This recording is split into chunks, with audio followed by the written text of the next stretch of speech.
Bueno, ustedes saben que la semana pasada el Poder Ejecutivo decretó la esencialidad en los servicios de ACE después de medidas tomadas por los trabajadores nucleados en la Federación de Funcionarios de Salud Pública.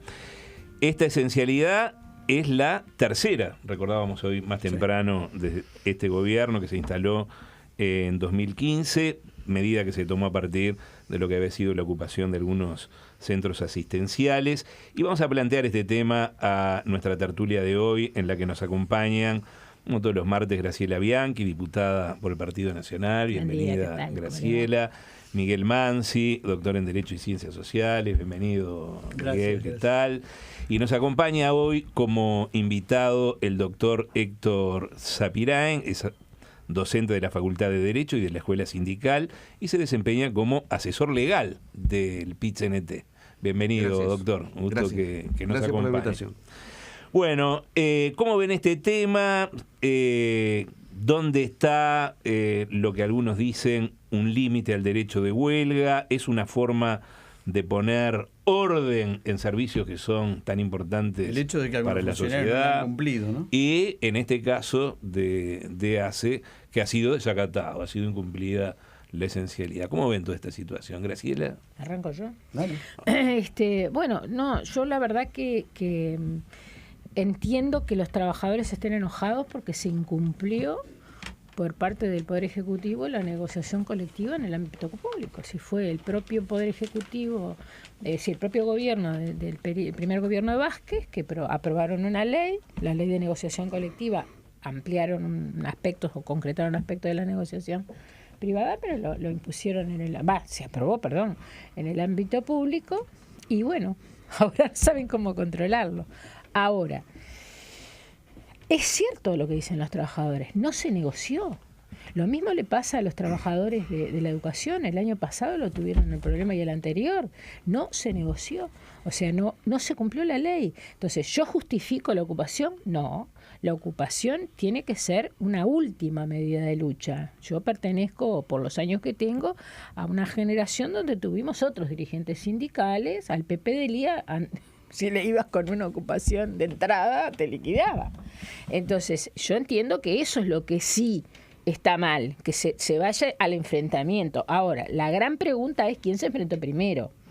Si el Poder Ejecutivo envió en la persona del equipo económico el proyecto de rendición de cuentas 20 días antes del vencimiento del plazo constitucional y todos los gremios se quejaron, todos, por la misma razón, bueno.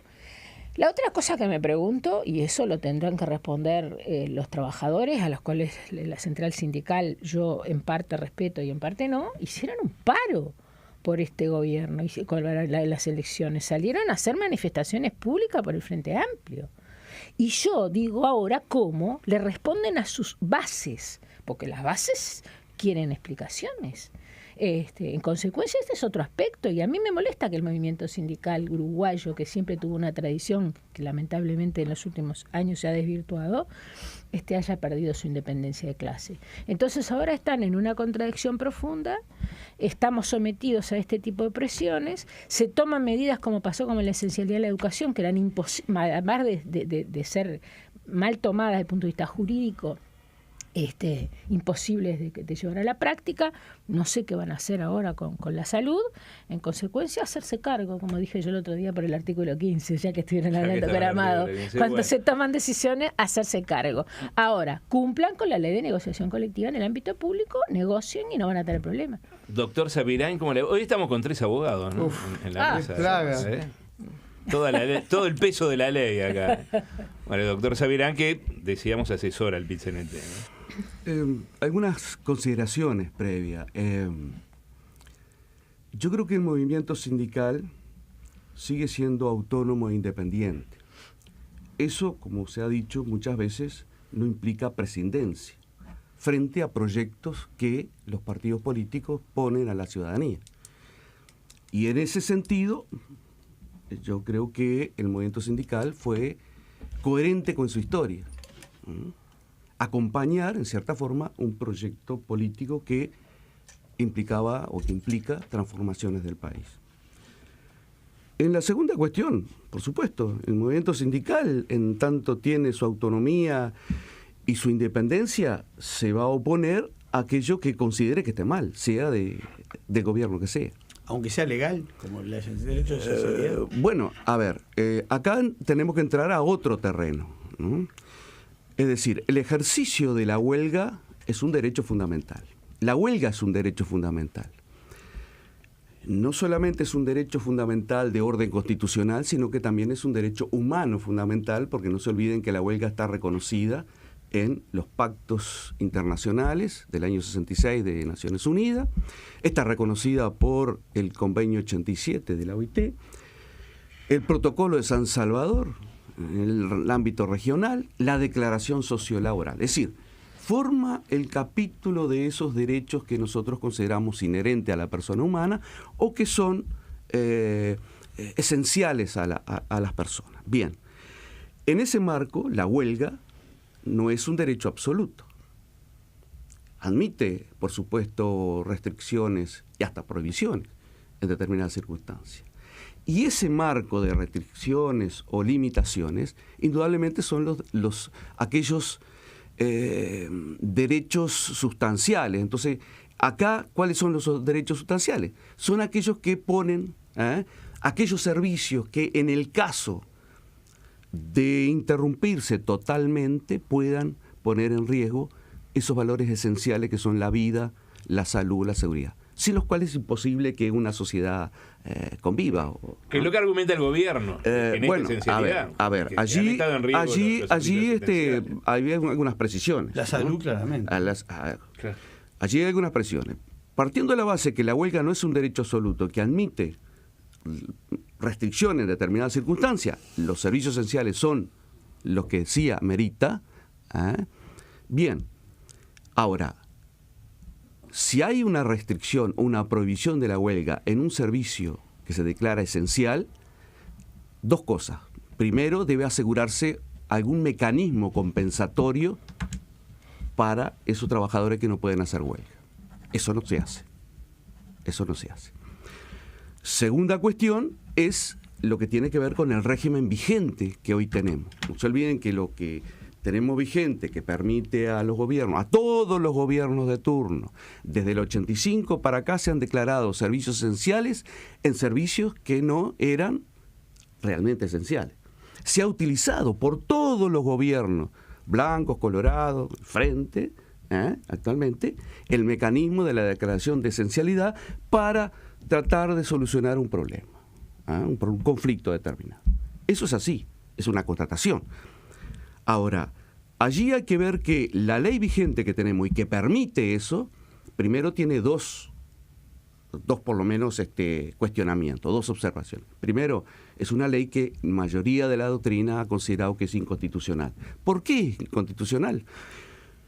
Porque la Constitución, en el artículo 57, lo que cuando mandata reglamentar, el constituyente mandata al legislador reglamentar, es a los efectos de asegurar su ejercicio efectivo, no restringir el concepto amplio de huelga.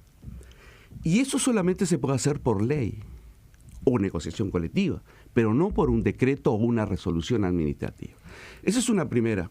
Segundo aspecto, por el cual esa ley ha sido observado por la OIT ya varias veces, es que la fijación de los salarios mínimos, de los servicios mínimos, se hace por un decreto y en forma inconsulta. Es decir, concretamente, en esta resolución que hoy tenemos sobre la mesa, lo mismo que pasó con la resolución o el decreto en el caso de la educación, se fija unilateralmente qué son servicios esenciales. Primera cuestión.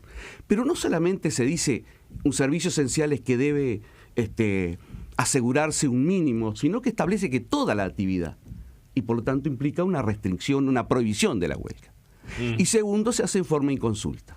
Bien, bien. Vamos a ver qué dice Mansi. A ver, hay que tratar de desbrozar un poco el camino para ver si llegamos al núcleo de la cuestión. Esto tiene una aproximación, para empezar, una primera aclaración, una aproximación jurídica y una aproximación política, una aproximación normativa del deber ser y una aproximación de lo que es, de la realidad. En materia jurídica, Uruguay tiene una abundantísima literatura de calificadísimos juristas, constitucionalistas y laboralistas. Yo preparando el trabajo de hoy, ayer de noche, repasaba y leía algunas cosas que mandó la producción, otros libros viejos que tenía en casa, y me acordé de Ferrari, que fue el responsable porque yo terminaba la carrera. Estaba en cuarto, quinto, no terminaba más la carrera.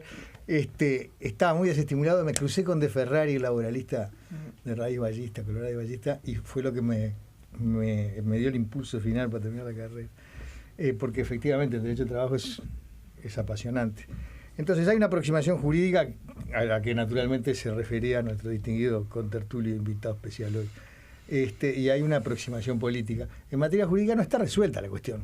No está resuelta la cuestión porque las normas son difusas, son poco claras, no se reglamentó nunca universalmente, ¿no? Porque es una materia tan árida, tan difícil, tan espinosa, que tiene tanto que ver con la realidad, que es muy difícil plasmarla en la norma. Entonces, efectivamente, hay un margen de discrecionalidad muy fuerte por parte del Poder Administrador para ver cuándo una huelga se enmarca dentro de las previsiones legales y cuándo y en qué términos se declara la esencialidad. Eso está en discusión, en eso estamos de acuerdo. Le iba a preguntar, no quería interrumpir, si hay antecedentes de haber interpuesto un recurso de inconstitucionalidad alguna vez en alguna declaración de esencialidad y cuál había sido el resultado. Yo no tengo. Yo tampoco, a mí no me suena. Sí. Entonces invocamos la inconstitucionalidad una y otra vez, pero no conocemos una acción de inconstitucionalidad en todos los años que viene de plantearse este problema. Así que tan inconstitucional no debe ser. Entonces, tampoco nunca se derogó, como señalaba bien el doctor, la ley esta que habilita a declarar la esencialidad, que es una ley de Pacheco, reforzada después por actos institucionales, por leyes fundamentales de la dictadura. Han pasado 30 años de vigencia plena de la democracia, 12 de ellos con mayorías absolutas parlamentarias del Frente Amplio, y al Frente Amplio no se le ocurrió derogar tampoco esta norma. Digo entonces que la juridicidad de este marco difuso en el cual se desenvuelve la huelga y la esencialidad está más o menos admitida, por más que discutida en doctrina, por más que discutida en la OIT, está más o menos aceptada en la realidad política del país, de manera que por ahí me parece que no van las cosas.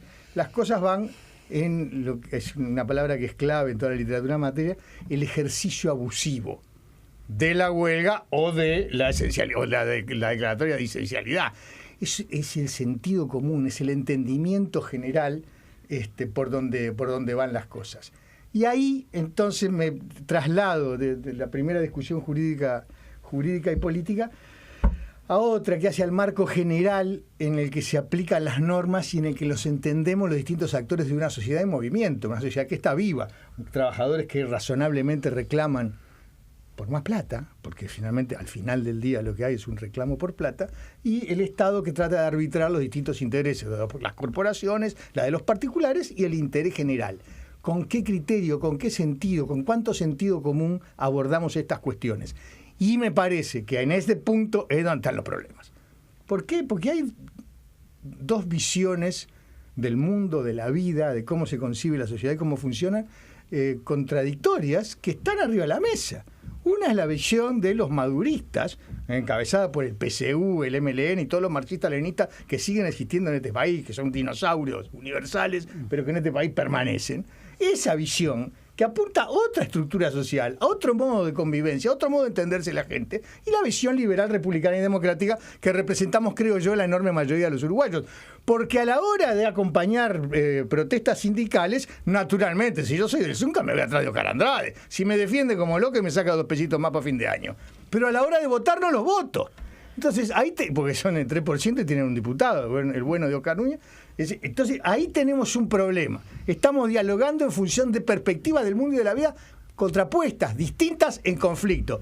Sigo en la segunda vuelta. No, un minuto final para cada uno. Bueno, un minuto final. Han sido largas las intervenciones. Bueno, está bien. Díganos, un minuto final. Díganos, diputado. No, otra contradicción del Frente Amplio, otro principio que dejó por el camino, porque uno es sus circunstancias. Yo, la verdad que tuve que soportar, siendo directora del Liceo Bauzá, todas las ocupaciones contra la reforma de Rama, 96, 97, 98, 2000. Nunca se decretó la esencialidad, nunca. Y trabaron nada menos que la última reforma en la educación. Ahora, cuando el Frente Amplio es gobierno, lo primero que apela es la esencialidad. ¿Y qué pasó por el medio, o por arriba o por abajo? El poder. y el poder mal usado, porque en realidad se creen los Luis XIV del siglo XXI. Es un gobierno que tiene, un presidente que tiene un estilo monárquico, y cuestión, lo he dicho varias veces y cada vez me ratifico más con las declaraciones de ayer, tratándonos a más de 1 millón de personas que no tenemos comprensión lectora, y bueno, y es autoritario, absolutamente autoritario, y encabezados por Murro. Anda a discutirle a Murro, que se cree que es dueño y señor, se creyó siempre que era el BPS y ahora se creyó también que es dueño y señor del movimiento sindical. Yo no puedo olvidarme del artículo 650 que le impuso a los trabajadores de la educación una extorsión, 650 del presupuesto del 2015. O es esto o es nada. Así que si eso es un gobierno de izquierda, vuelvo a mi ejemplo de siempre. Yo soy Claudia Schiffer. Doctor, una reflexión breve final, breve. Brevemente, no comparto ninguna de las dos visiones de mis compañeros de mesa hoy, ¿no? Pero como yo acá no estoy en calidad de político, sino de asesor, no me voy a referir a eso. Yo creo que sí, creo que debemos pensar para el bien del país en solucionar desde el punto de vista jurídico el tema de los servicios esenciales. Yo no creo que ese no sea... yo tengo una visión de que las normas, las leyes, son instrumentos de transformación.